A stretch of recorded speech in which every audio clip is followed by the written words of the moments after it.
इसको क्या हुआ है? प्लांट लगा इधर। अच्छा यहाँ से तो आप इसको। अस्सलाम वालेकुम वीवर्स, ये एक है परिंदा जिसको हम अपनी ज़ुबान में लाली बोलते हैं। यहाँ से इसको करंट लगा, ये यहाँ पे इस खजूर में आके गिरी है।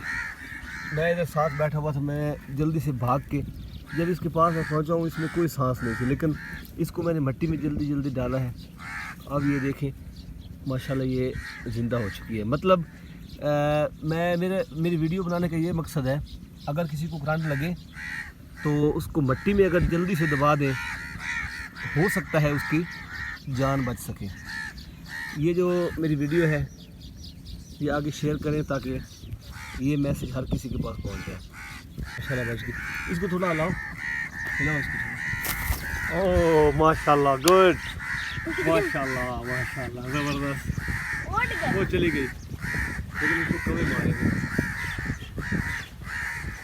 वो दोबारा तारों के ऊपर जाके बैठ।